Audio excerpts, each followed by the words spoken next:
bufera sull'assessore regionale Stival. La battuta sull'uso del mitra per respingere i profughi è stata al centro del dibattito in Consiglio regionale.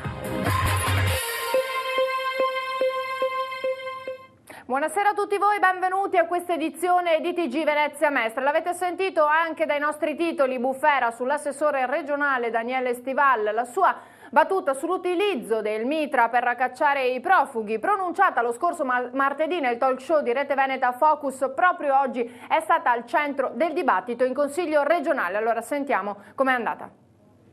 Solo uno sciocco può pensare di fermare dei profughi affamati. Non vanno, ma riescono pure in Grecia, in Spagna, in Croazia. Dovremmo riuscire anche noi, ma usando il mitra. Queste le parole pronunciate martedì sera a Focus dall'assessore veneto all'immigrazione Daniele Stival, e la polemica esplode in Consiglio regionale. Ma ancor prima che in aula scoppi la bagarre, il governatore Luca Zaia si chiama fuori. Il pensiero mio e della Lega non è assolutamente quello che bisogna usare il mitragliatore contro i profughi. Ognuno poi risponde alla sua coscienza e noi non pensiamo che i profughi siano da accogliere con i mitragliatori. A interrompere i lavori del Parlamentino per richiedere formalmente un chiarimento è il consigliere PDL Nereo Laroni. Queste dichiarazioni, ricorda, sono state rilasciate dall'assessore di una maggioranza della quale anche noi facciamo parte. Quel tipo di termine che usava l'assessore Stival da assessore poi all'immigrazione deve essere bandito dal Consiglio regionale, ma secondo me anche da qualsiasi studio televisivo. Soltanto una battuta strumentalizzata dalle opposizioni e dai media.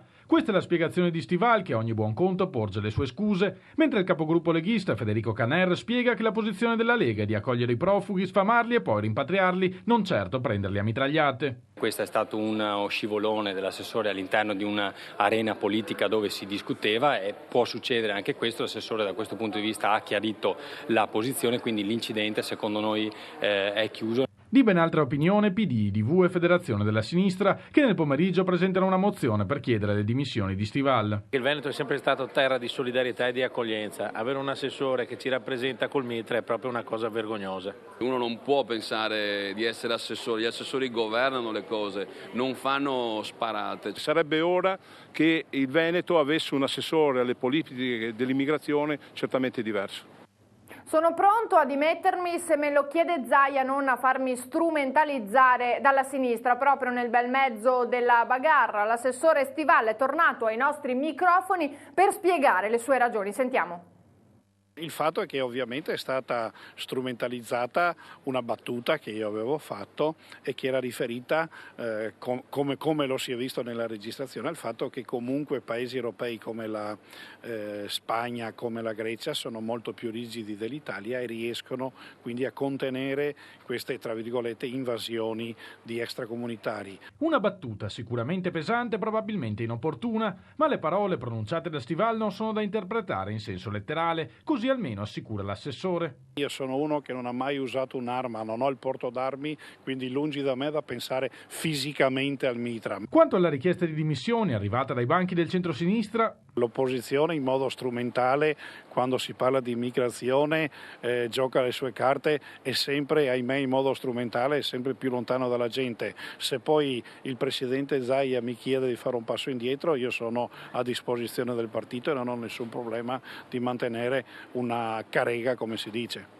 A sorprendere Stival, più dell'indignazione dell'opposizione, è stato il fuoco amico del PDL. Questa è stata una stranezza, perché quella sera in televisione con me c'era il collega assessore Sernagiotto e non si era neanche lui accorto di questa pesantezza che ci fosse. È ovvio che anche il PDL, giustamente, di fronte ai titoloni dei giornali che c'erano questa mattina, avessero l'esigenza di capire qual era il pensiero della Lega e il pensiero del sottoscritto. Li ho chiariti come li ho chiariti adesso a voi, e quindi pace fatta.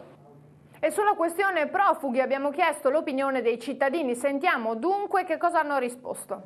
Quando uno ha fame è poco da fare, non si dicono quelle cose lì.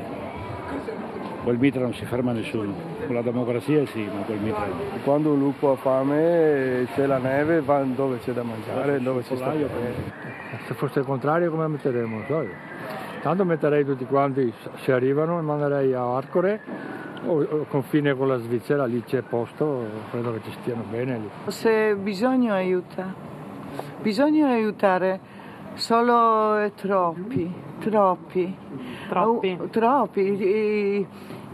Adesso crisi, Non lo so se l'Italia possa dare vivere per tutti.